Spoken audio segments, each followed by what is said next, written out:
So our message today is entitled, Count for Eternity. Last week we talked about that we should cultivate concern. So katulad nung aking challenge kanina, ano ba yung mga broken walls na nakikita nyo sa paligid natin? Sa family nyo, ano ang broken wall? Sa church, ano ang broken? So ang purpose nun is that we might be willing to be part of the solution. So yun ang purpose nun, mga kapatid. Kung bakit natin kailangan, ano ba yung makita, ano ba yung mga broken sa ating ginagalawang paligid?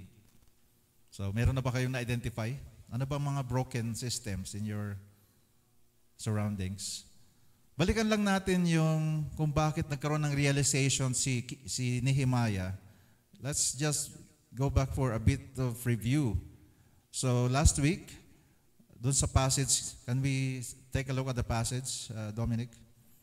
In Nehemiah chapter 1, verses 1 to 4, as you can see on the screen and also in your handout, can we read together, please? Nehemiah chapter 1, verses 1 to 4. They are in great trouble and disgrace. The wall of Jerusalem has been torn down and the gates have been destroyed by fire. Before we move on, so can you take a close observation of the highlighted words? So, great trouble and disgrace. In a way, di rin nalalayo sa atin kalagayan ngayon, ano? The Philippines is in great trouble and disgrace. Kasi we have been claiming that we are the only Christian nation in Asia, and yet lagi tayo nawawala sa isa sa mga nasa top na mga corrupt na mga bansa. Ang laki ng gap, ano? The only Christian nation in Asia. Tapos pagdating sa listahan ng mga most corrupt nations, nasa taas. Kaya nga, we are in great trouble and disgrace. And then we realized, some of us, na-realize natin na di natin namalayan para hinayaan na lang natin na maging normal na pala yung corruption. And then, naka-highlight pa doon, the wall of Jerusalem has been torn down. So yung protection, yung mga pinanghihawakan nating mga bagay na magagandang ideals ay nagsibagbagsakan. Kaya I hope yung mga nanonood ngayon din at tayo na nandito ngayon, we can allow God to continue to work through us because things are not right. And the gates, yung gates representing security, yung pumapasok at lumalabas sa ating mga buhay. Ano ba ang mga pinapapasok natin sa buhay natin at ano yung pinapalabas natin? Sa ating pamilya, ano ba ang binubuksan natin? Anong gates ang sira? Kaya nakakapasok yung mga bagay na hindi dapat pumasok. Nasira. So let's move on to the next, verse 4. So this is how Nehemiah responded. When I heard this, I sat down and wept. Ito yung lament. Kahapon, during the 24-hour prayer watch, ang toka natin dito ay 1 to 3 p.m. So I was here together with the team of C4NB. Si Dominic nandito rin, sina Harry. And di ko mapigilan na umiyak talaga dahil nga bilang isang Pilipino, marami tayong hinayaan na maging normal na lang na dapat hindi sana. Kaya, kumbaga, nakikiisa ako doon sa kasalanan. Parang si Nehemiah. Hindi siya nagturo na, Lord, sila kasi eh. Pero ang ginawa niya, siya mismo umiyak at siya ay nag-mourn. Nag-fasting siya at nanalangin sa Panginoon. Kaya maganda yung ganong response. We are not bashing against Christians who decided to, sabi nila mag-rally daw sila ngayon. Pero sa ginagawang kong circle ng mga Christians, we decided that we should begin the rally in the presence of God. So yun ang reason why we decided to conduct a 24-hour prayer watch. Nagsimula nung Friday ng 8 p.m. hanggang kahapon ng 8 p.m. ng gabi. Kaya nandito kami, halos walang tulog, lahat. Walang tulog pala, konting tulog lang. Pero I believe it is worth it because the best place to be when something is not right is in the presence of God, because only God can ultimately do something that will last for eternity. Amen ba? So ganun din sa family natin. So last week, ang ating naging discovery, like Nehemiah, our first action should be cultivate a concern. Cultivate a concern. So ano ba yung broken wall? So dapat maging concerned tayo. This is not, the Philippines right now, our situation, this is not business as usual. Kung sa yung mga nasa barko, pag merong concern sa kanila, ang tawag doon, all hands on deck. O lahat ng crew, kailangan, lahat kayo nakapwesto. Lahat kayo nandoon, walang magpapahinga, lahat. All hands on deck. So tayo ngayon, nandun tayo ngayon. So let it be that we are so concerned with our nation that we cannot sleep. I mean, di naman magka-insomnia, kundi di tayo magpahinga until na manalangin tayo. So, wala tayo sa, limited ang magagawa natin. Pero meron tayong magagawa, yung pumunta sa presensya ng Panginoon. So ngayon, as we move on, balikan natin a little bit, ano nga ba ang sira sa atin, sa ginagawa natin? What is broken? So as you can see in the screen, what is broken? That is a question. So wala pa tayo ngayon sa handout natin. What is broken? Balikan lang natin. So I'd like us to go back. Ano ba yung original na design ng Panginoong Diyos? So we have to go back to Genesis chapter 1. So let us read it from the screen. Wala yan sa handout ngayon. Okay. Thank you. So as we can see, that is the original plan of God for us. So in verse 26, then God said, let us make man in our image, according to our likeness. Let them have dominion over the fish of the sea, over the birds of the air, and over the cattle, over all the earth, and over every creeping thing that creeps on the earth. So anong napansin natin? Doon sa original plan ni Lord sa atin, sa human beings. Next slide, please. As we can see, we are created by God according to His image. So, ano nga ba ang ibig sabihin ng image? So, quickly lang, just a brief reminder for us. Image can be, ano ba yung imahe ng Panginoon? He is creative, He is resourceful, and He has leadership. Yun ang ano ng Panginoong Diyos. Tapos yung likeness, actually halos pareho lang yung image sa likeness, pero we can probably describe likeness as yung kanyang character trait. Siya ay righteous, siya ay just, siya ay fair.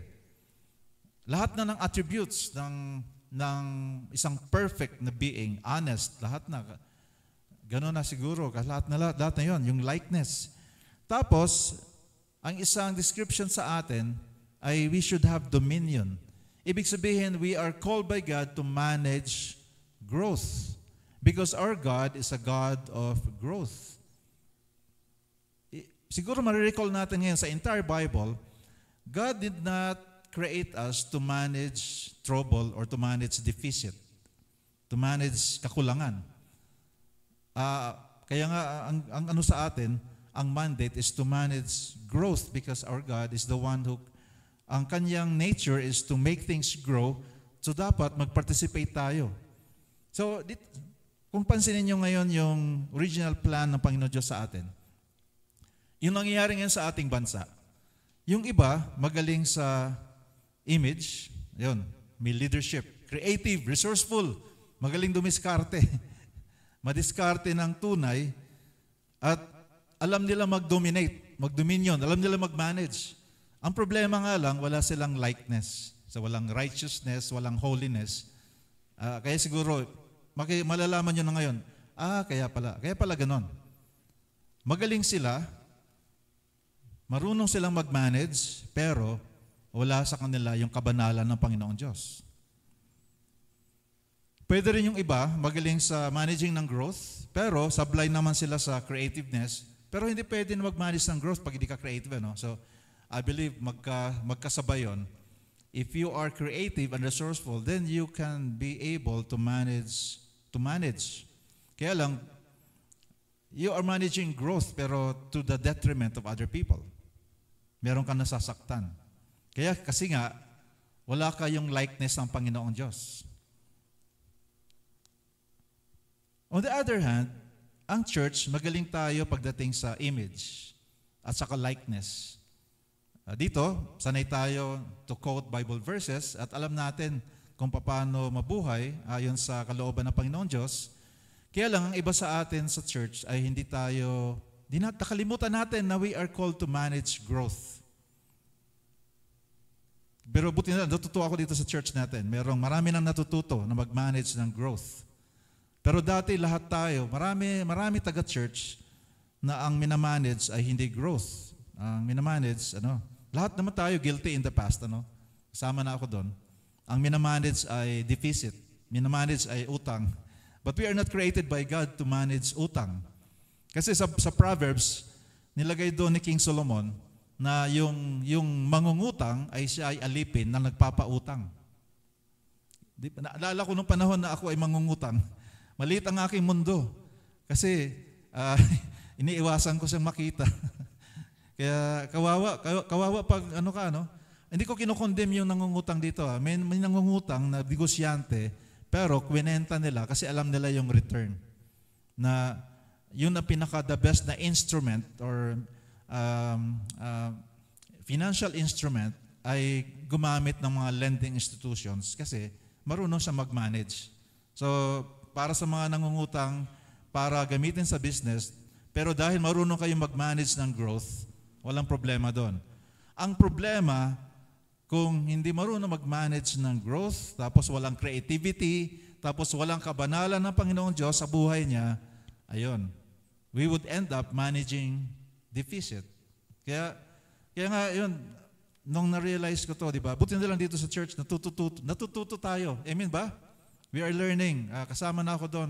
We are learning that we should be managing growth. We should not be managing deficit.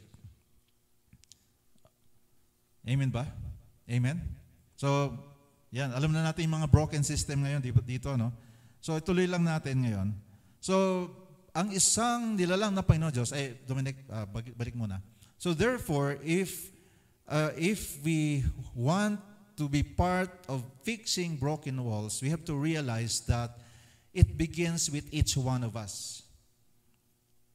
Nung dumating ang Panginoong Kristo, nung wala pa si Kristo sa buhay natin, may problema tayo sa lahat ng tatlong yan. Or, yun nga, lahat ng problema. Ang iba sa atin, pinanganak na meron ng creativity at marunong mag-manage, kaya sige lang, yumaman, pero maling pagyaman. Yung iba naman sa atin, nung nakilala ang Panginoong Kristo, ulitin ko lang, alam natin mabuhay ng kabanalan, pero hindi tayo marunong mag-manage ng pinagkatiwala ng Panginoong Diyos sa atin. Ano yung pinagkatiwala niya? The fish of the sea, the birds of the air, over the cattle, over all the earth, and over every creeping thing that creeps on earth. So ibig sabihin, pinagkatiwala sa atin ng Panginoong Diyos ang lahat ng nasa mundong ito. Sa hangin, nasa surface ng lupa, at nasa ilalim ng lupa. Kaya doon nahirapan ang church ng matagal-tagal. Pero finally, maraming taon na rin na natuto ang church, ang body of Christ, na dapat pala i-manage natin yon kasi pinagkatiwala ng Panginoon. Now, review naman, yung next na slide. Let us review. Yung journey ng mga Israelites from Egypt ay similar din sa journey natin when we started to allow Jesus Christ to be the Lord and Savior of our lives. Tayo ay nagda-journey. Pinaprocess tayo ng Panginoon para matuto tayong mabuhay sa tinatawag na Promised Land. So, balikan natin yung pinagdaanan ng mga Israelites during the time of Moses. Doon sa Egypt, it was described as the land of not enough. Bakit not enough? Kasi sila ay umaasa lang sa kung ano ang binibigay ng Pharaoh, ng Egyptian system. Kung ano yung pwedeng kainin nila, yun lang. Although masarap naman daw, sabi nila. Pero it's not enough kasi slaves. Kaya doon sa Egypt, wala silang opportunity to manage growth. Probably some of them, they were able to live lives na may creativity pero limited. Kaya nga, ito, as you are listening to this Life Journey family, naiisip siguro natin, nga, no? Nung hindi pa tayo Kristiyano, meron tayong hindi naiisip, pero ngayon, nung Kristiyano na tayo, lumalaki na yung ating nakikitang opportunities. Tapos pagdating naman sa wilderness experience ng mga Israelites, of course, ang description doon is the land of just enough. Nung time na yon, si Lord ang nag-provide ng kanilang kailangan. Remember? They had bread every day. And then, nung nagreklamo yung mga Israelites, si Lord nagbigay ng mga quail, ng meat. Kasi sabi nila, Lord, puro na lang tinapay. Tinapay na lang araw-araw. So, ang ginawa nila, sige, karne naman. So, it was a time of the land of just enough. Because they did not go hungry. They had enough. Actually, ang bilin sa kanang Panginoon, kainin nyo lang yung kailangan nyo sa araw na yon. Huwag kayong mag-imbak kasi kinabukasan, it will just be rotten. So, ibig sabihin, eksakto, walang kulang.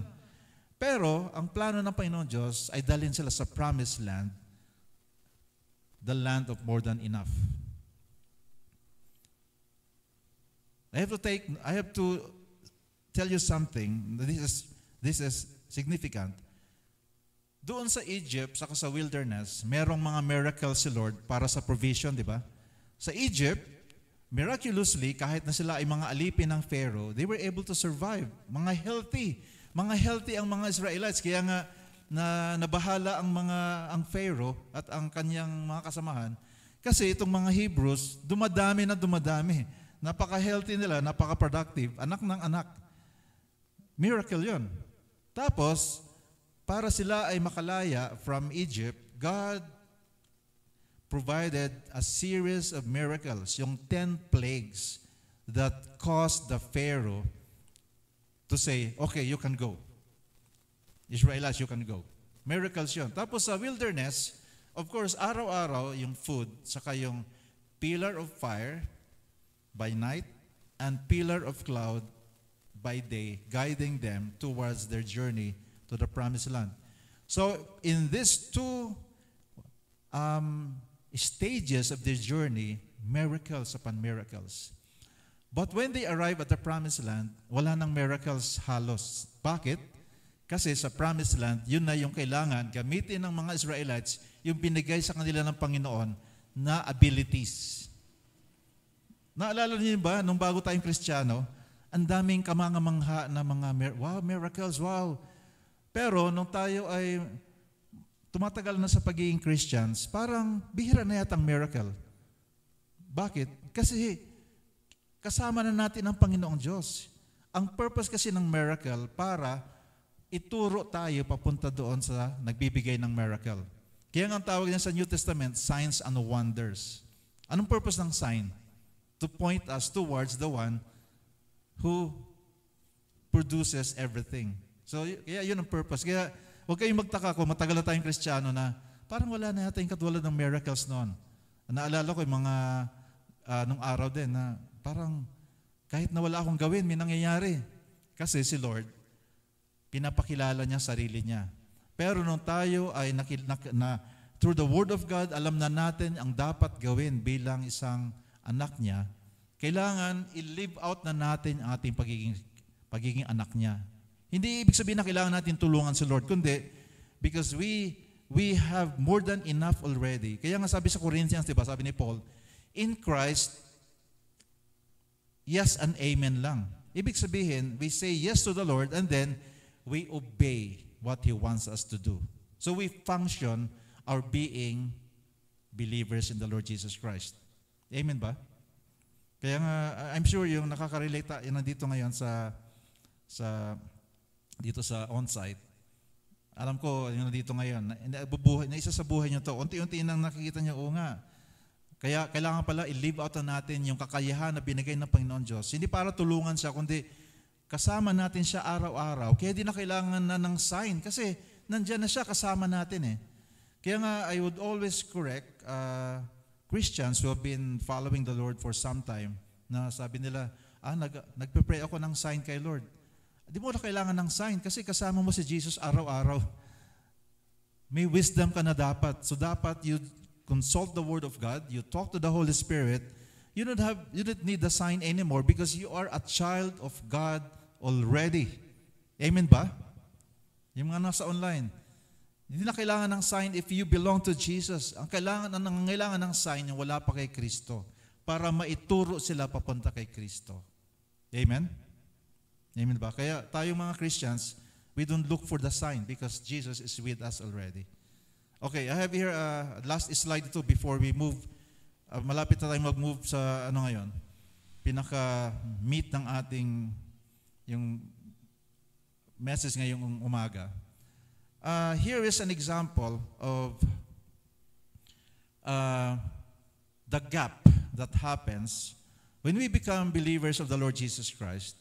As I mentioned already earlier, that God created us originally to manage growth. We are not here to manage deficit. So as you can see in the screen, yung isang yung na-restore na ang kanyang pagiging pagkatao through Jesus Christ. We are new creations in Christ already. Hindi tayo yung spend, tapos borrow, and then manage deficit. Because God did not create us to be managing debt. What happens when we are on that direction, when we live like that, we will end up losing our identity because that is not our identity. So, we will end up na failure. Kaya ito yung aking opinion ko na to, based on the Word of God, na kaya ang iba sa atin ng mga Pilipino, kaya tayo nagiging vulnerable sa mga nabibili yung boto, nabibili yung ating allegiance kasi we have lost wala tayo sa identity natin. Tama ba? Kasi kung wala tayo sa Panginoong Kristo, hindi tayo nabubuhay na proactive. Kasi pag nasa Panginoon tayo, we save. Kasi ang ini-spend natin, yung kailangan lang natin. So, meron tayong extra, sinesave natin. And then, dahil God created us to be creative, ang sabi nga niya sa Genesis, to rule over the earth, as good managers, we learn to invest. So, we invest, and so therefore, what we are managing is growth. So, yung mga young people dito, kaya maganda yung mga kabataan nandito ngayon kasi kami nung panahon namin, walang nagturo nito sa amin eh. Kaya nga yung nakikinig ngayon ng mga young people, mapalad kayo kasi nalalaman niyo ito ngayon. If you belong to Jesus Christ, that is your identity, to be creative and then to manage growth. And when you do that, your identity is restored. Or actually, when you belong to Jesus Christ, restored na yon, kaya kailangan isabuhay mo na lang. And then you will reach your destiny. Yung destiny natin is to manage, to be taking care of God's creation. So, kaya nga sabi ko kanina, if we fail to live out our identity, kaya nga pag wala tayo sa Panginoong Kristo, ang ating identity ay taga-manage ng utang. Kaya ang buhay ay utang. So ang identity natin ay dependent ngayon. Kaya kung sino ngayon yung lumapit sa atin at siya ay alam niya at sa tingin niya siya yung magbibigay sa atin ng kasagutan sa ating pangangailangan, siya ang nagiging identity natin. So no wonder many people, they would pledge allegiance to certain people or certain organizations instead of being loyal to God. Kasi di nila kilala si God in the first place. O kaya, ibinibenta nila ang kinabukasan ng kanilang pamilya kasi di nila alam kung sino sila. Amen ba? Medyo matindi ba itong ating pinag-uusapan ngayon? Pero do you agree na without God in our lives, downward, yun, yung downward na direction tayo. Kaya yun ang pupuntahan ng Pilipinas. kung walang Kristo sa buhay ng isang Pilipino, yan ang pupuntahan natin. Kaya that's why I was led to share this message. I'm thankful to an engineer that we met, Flora and we met him a few days ago in Metro Manila. Hindi sayang yung aming pagod na tanggapin yung invitation to fellowship with him. Actually, may idea na ako nito noon, pero ang galing ng kanyang pagka-present in this manner. So, kaya ito. So, mga kapatid, if we want to be like Nehemiah, part of nation building, it has to begin with our lives. That begins with every one of us. That includes me. Ako, guilty rin ako in the past sa ganyang pamumuhay. I'm thankful na yung wife ko ay naunang namulat. Kaya dati, pag wala akong pera, sabi ko mangungutang ako. Kaya nire-rebuke niya ako noon. Ba't ka mangungutang? So buti na lang Kaya maganda nakikinig sa wife every now and then. Amen. Amen ba? Yung mga nadyan sa online. Amen.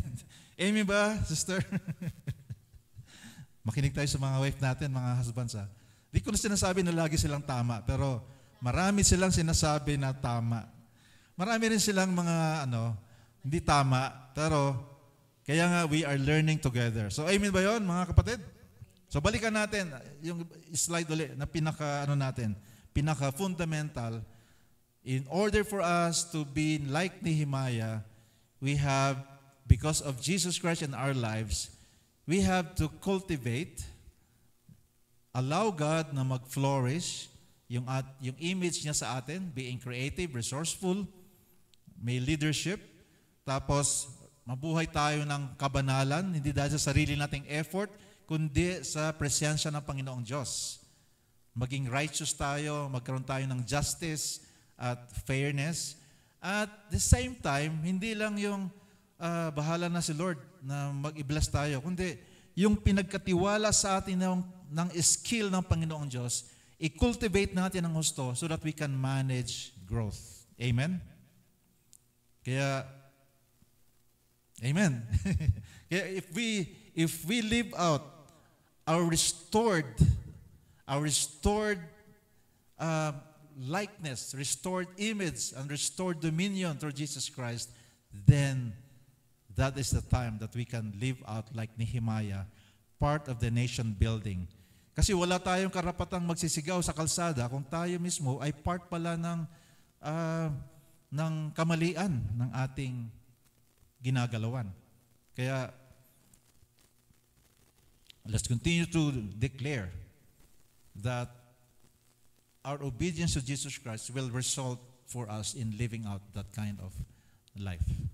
So, now the second action of Nehemiah is that he made sure that what he is doing will count for eternity. Kasi yung ating pinagagawa ngayon dito sa lupa, kung hindi natin sinama yung eternal plan ng Panginoon Diyos, walang kwenta yun eh. Hanggang dito lang sa lupa, walang halaga sa kalangitan. In fact, King Solomon wrote in Ecclesiastes chapter 3 verse 11, he mentioned that God planted eternity in the human heart. Bawat isa sa atin ay merong naka-fashion yung puso natin na nangangailangan ng eternity. Yun nga lang, kung wala pa tayo sa Panginoong Kristo, kung saan tayo nakakarating para mahanapin yung eternity na itinanim ng Panginoong Diyos sa atin. Kaya naalala ko noong unang panahon, nung wala pa ako sa Panginoong Kristo, kung saan ako napupunta, kung ano binabasa ko, trying to find out paano yung eternity na nilagay ng Panginoong Diyos dito magkaroon ng satisfaction. But praise be to God, if you have Jesus in your life, then that is the eternity that God has planted in you. Amen? Amen ba? So tingnan natin kung paano nag-respond si Nehemiah. So after he mourned, fasted, and prayed to God, as you can see in your handout now, it's in your handout and in the screen, let us go over how he responded. He prayed to God. Actually, this is his prayer. He said, "Please remember what you told your servant Moses. If you sin, I will scatter you among the nations. But if you return to me and obey my commands, even if you are exiled to the ends of the earth, I will bring you back to the place I have chosen for my name to be restored. And then he continued this prayer, we are your servants, the people you rescued by your great power and might, O Lord. Please hear my prayer. Listen to the prayers of those of us who delight in honoring you.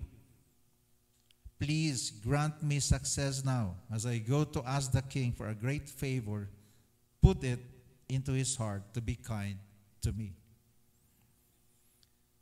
I hope you have noticed the way Nehemiah prayed. So I would like to pose this question on the screen. Bakit nga ba napaka-concerned ni Nehemiah sa broken down walls? Ano ba ang kanyang concern? Yung broken walls mismo? Ano ba talaga yung kanyang pinagkaabalahan ng kanyang buhay? Bakit siya napaiyak sa harapan ng Panginoong Diyos? I believe yung kanyang concern is not really about the walls. Listen to this, mga kapatid. It's not about the structure. It's not about the physical structure. Nehemiah was really concerned. I believe kaya nga kinote niya yung sinabi ng Panginoong Kristo. Sabi niya dito, dalawa yung sinabi niya eh. Sabi niya, naalala niyo, Panginoon, yung sinabi niyo kay Moses, sabi dito, kung kayo ay nagkasala, ikakalat ko kayo sa iba-ibang bansa. Pero kung kayo ay nag-obey, sabi ng Panginoon Diyos, but if you return to me, kung kayo ay bumalik sa akin, kinukot niya yung sinabi ni God eh. Sabi niya, God, sabi mo, kung kami ay bumalik sa iyo at mag-obey, kahit na kami ay naka-exile, ibabalik mo kami kung saan kami nanggaling para ma-honor ka. Tapos, yun na yung tinuloy niya yung prayer na ang sabi mo, Panginoon, bibigyan mo kami ng you will rescue us with your great power and might. Tapos, in-invoke na niya yung prayer na you will grant us success. So, ang si Nehemiah, tayo ngayon, are you believing na tayo din ay tinawag na Panginoon Diyos parang si Nehemiah?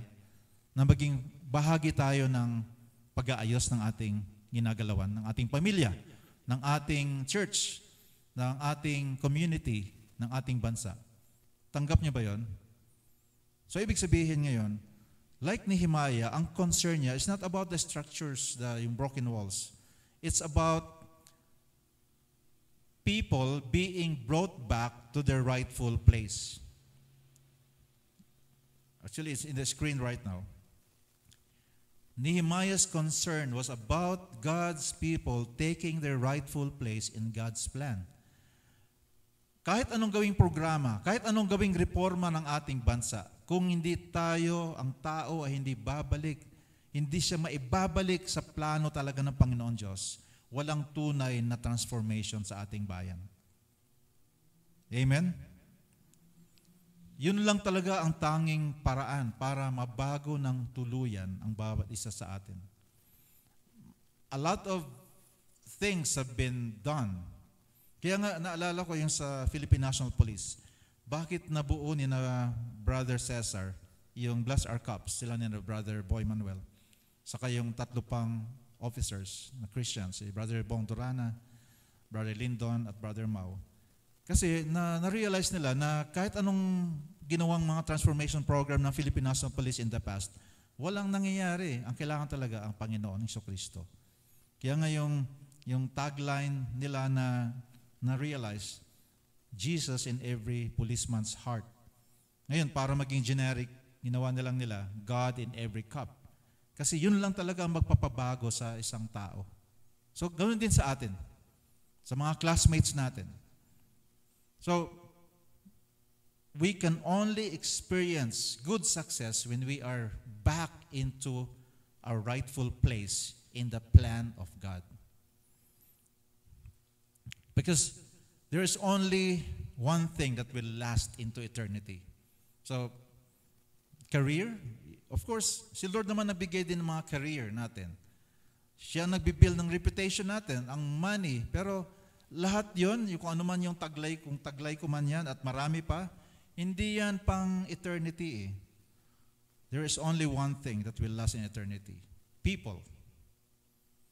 I believe the reason why God would bless us, the reason why God is wanting us to be able to manage success or manage growth is so that this can benefit other people. Amen? I know that some of you are living that out already. So this is not new for some of you here in Life Journey. Amen? So lahat ng pinapadaan ng Panginoon Diyos sa atin, yung mga promotion sa opisina, yung increase ng salary, yung success sa business or sa ministry, it is for people so that people might be brought back to their rightful place in God's plan. So napakahalaga pala ng ating role. Kaya nga ito ngayon, I'd like us to think about this in the context of what is happening in our nation. Kaya nga it is very contradicting na ang isang Kristiyano ay kasama doon sa bashing. Dapat nasa intercession tayo, and then the more that we share God's truth of redemption. Kaya nga this will be parang radical ang dating nito, no? Kahapon sa prayer dito, I was led to declare na actually si Jesus namatay siya para doon sa mga kinamumuhian ng mga tao na mga karakter sa Congress at Senado, di ba? Sa tingin, naniwala ba kayo na si Jesus namatay din para kina Diskaya? Naniwala ba kayo? Mahirap po matanggap. Kasi kung isipin, tayo ay capable din tayong gumawa ng tulad ng ginawa niya. Hindi lang natin ginawa, pero nung wala pa tayo kay Kristo, baka pwede rin tayong gumawa ng ganong klaseng scheme. Kaya nga lahat tayo nangangailangan ng Savior. At lahat ng human being sa mundong ito, Jesus died for them. So ibig sabihin, anong kailangan mangyari? Kailangan ma-redeem sila, mabawi. At of course, our God is a God of justice. Kahit na sila ay maging Kristiyano, they have to go through the consequence of their sins. Parang tayo, di ba? Nung tayo na born again, di naman ibig sabihin na na-spare tayo sa consequence ng mga nagawa nating mali eh. Kahit na born again ka na at may utang ka, kailangan pa rin magbayad, di ba? Hindi naman pwedeng sabihin, Lord, na-save mo na ako, pakisave mo na rin ko sa utang ko, bahala ka na doon sa pinagkautangan ko. Amen ba? Tama ba yun? Does that make sense? Okay. All right. So ituloy lang natin. Before I finally share to you yung mga takeaways ngayong araw na to, gusto ko lang ma-reconcile yung isang bagay. I'd like us to go to Matthew 24, verses 3 to 8. Kasi meron dito, anong kinalaman nito na sabi ni Jesus sa Matthew 24, kasi tinanong siya ng mga apostles, what will be the sign of your coming and at the end of the age? And then Jesus answered, hang on lang kayo na may connection to sa ating kasi magtaka kayo, bakit napunta tayo dun sa end of the age? This is the answer of Jesus. Take heed that no one deceives you, for many will come to my name saying, I am the Christ, and will deceive many. Of course, marami nagaganyan na ngayon, no? And then take note of these verses in verses 6 to 8. And you will hear of wars and rumors of wars. See that you are not troubled, for all these things must come to pass. But the end is not yet. Verse 7, for nation will rise against nation. It's happening now. And kingdom against kingdom. It's also happening. And there will be famines, pestilences, and earthquakes in various places. Parang ka-earthquake lang nung isang araw.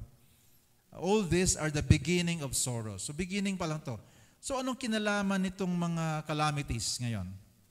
Anong kinalaman ngayon dito sa ating pagiging Nehemiahs or part of rebuilding our nation? I'd like you to go to Matthew 25 later on when you go home, all right? So this is based on Matthew 25. In Matthew 25, Jesus, immediately after Jesus describing what will happen, the sign of the edge or the the sign of the age, or end of the age, rather. He proceeded to share this. He told the story of the parable of the 10 virgins. Quickly, basahin nyo lang to, pero this is the gist of this parable. There were 10 virgins. They were excited to welcome their groom. Pero yung 5, hindi wise. Sa kahintay nila, hindi sila yung kanilang oil lamp ay wala silang extra na oil. Kaya hindi sila ready. Samantalang yung half ay ready sila. Meron silang reserve na oil para sa lamp. Kaya nung dumating yung groom, yung hindi nag-reserve ng oil, di sila nakita ng groom nila. Na-miss nila yung kanilang groom. Samantalang yung wise na nag-ipon, naging wise,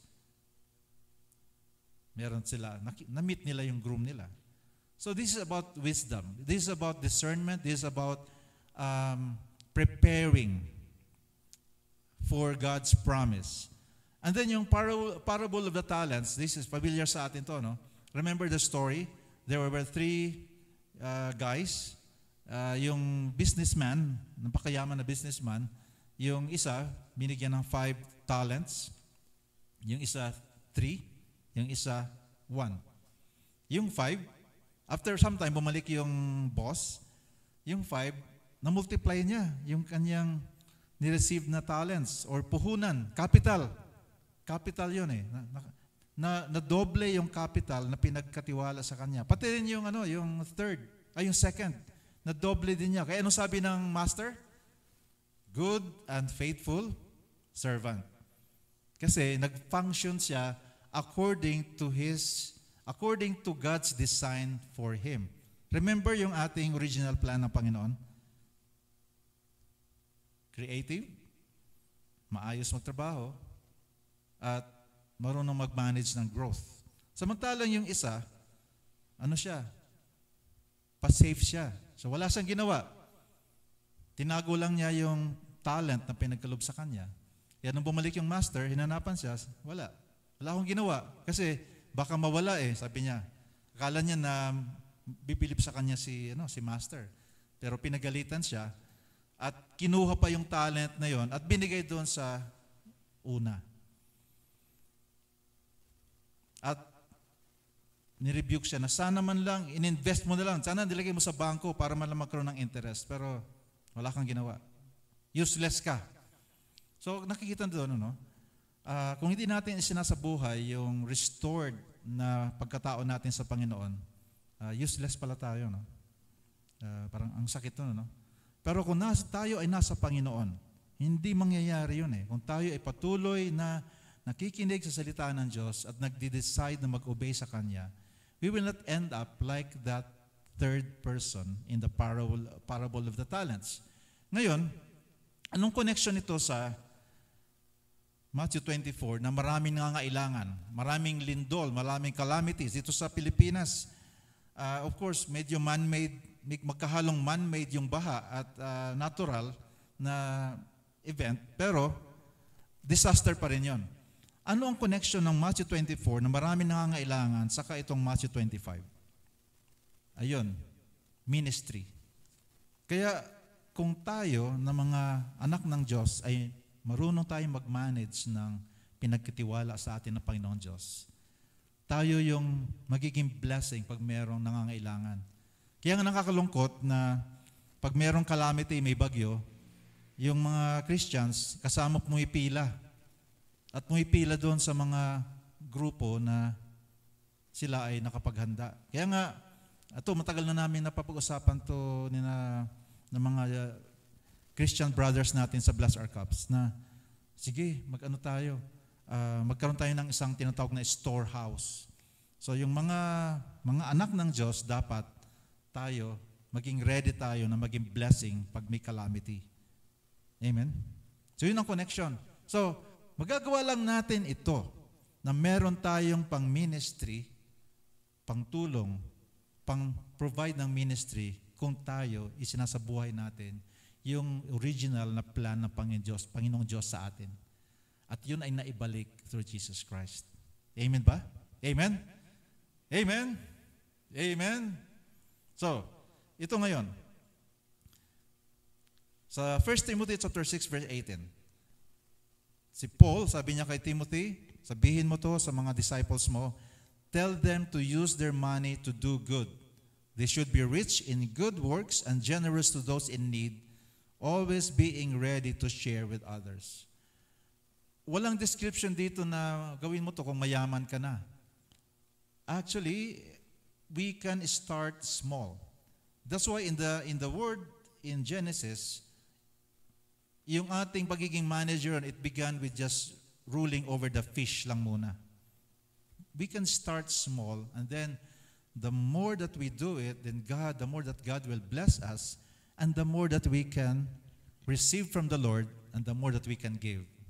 Kaya nga kasi noon, ito ang mistake ko rin to noon. Kailangan magpayaman muna ako para maging blessing. Yung pala, hindi kailangan na malaki naman yung nilalabas ko.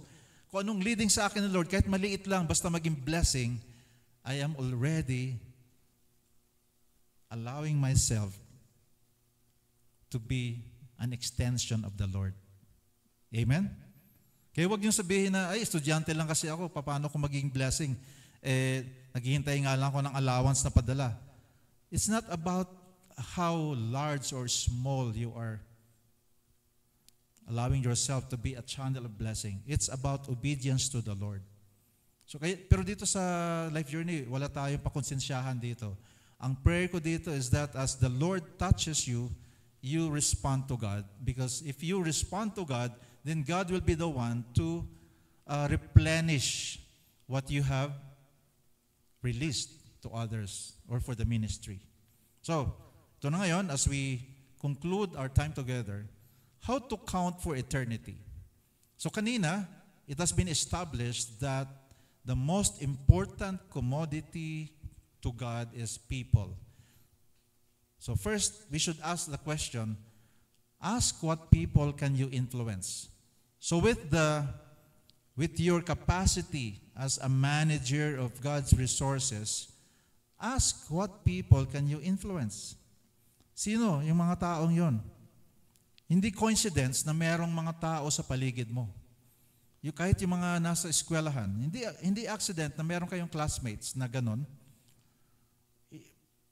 Sa church, sa community, in your business environment, in your office environment, it's not coincidence that you have people there in your circle. Nagkakaroon ka ng awareness. How can you influence? That you can influence. So first influence is let them know their proper identity with God. Katulad nung pinag-usapan natin ngayon. Build relationships with people in your circle of influence, in your classmates, even professors and instructors. Build relationship with them. Because the whole goal of this is to partner for them to be able to find out who Jesus is. So tayo naman dito, that's why we are involved in some universities, because we would like them to know their identity in Christ. So nakakatuwa lang na dito, itong center natin, nagiging instrumento para malaman nila kung sino sila sa Panginoon. And second is that ask what money can I invest. So it doesn't matter how large your money is. So take a look at the people around you. Your classmates, your neighbors, your family, your co-workers, for those who are working, for those who are in business, your employees or your staff, even suppliers. Because the reason why God has put these people into your life is so you could influence them. So, sa investment, ganun din. Maganda yung sinabi ni John Wesley. Gain all you can without hurting either yourself or your neighbor, with an unintermitted diligence and with all the understanding which God has given you. Save all you can by cutting off every expense which serves only to indulge foolish desire, and then give all you can. In other words, give all you have to God. From John Wesley. Kaya maganda yung sinabi ni Luke in chapter 16 verse 9. I tell you, use your worldly resources to benefit others and make friends. In this way, your generosity stores up a reward for you in heaven. So, dito talaga, ang investment dito namin ay magpakain sa mga young people. Kaya, bago ko umalis, pupunta sa Central America, sabi ko yung small group ko sa UC, talaga, kain tayo. Tapos, pagdating ko rin, tara, kita ulit tayo, kain ulit tayo. So, kain na kain. O dito rin, madalas dito may kainan. So, one last question. What character can I develop? So, this is not for us. So, the best way that I know how to build a life of character is to build my character. The more I am like Jesus, the more God can use me. So, this is what I was saying earlier. If we want to be part of nation building, walang mangyayari kasi sigaw natin sa kalsada unless that you have Jesus in your life and you're praying and allowing Jesus to be more and more evident in the way you live. Ginawa ko na yun nung araw. Ngalngal ako ng ngalngal doon sa Mindiola, pero di naman nabago. Pati sarili ko, di rin nabago. Salamat na lang na dumating ang araw na nakilala kong Panginoong Jesucristo. John 15:4. You cannot be fruitful apart from me. Can we read that together? 1, 2, 3, go. You cannot be fruitful apart from me. So, ibig sabihin, you've got to establish a relationship with Christ and build His character into your life. So, balikan natin. How do we build a life of purpose? First, cultivate a concern. And today, count for eternity. There will be one more, and that will be next Sunday. So, but for now, I pray that as we have been reminded of who we are in God, then we can move forward and decide to be part of what God is doing in our family, in our church, in our nation.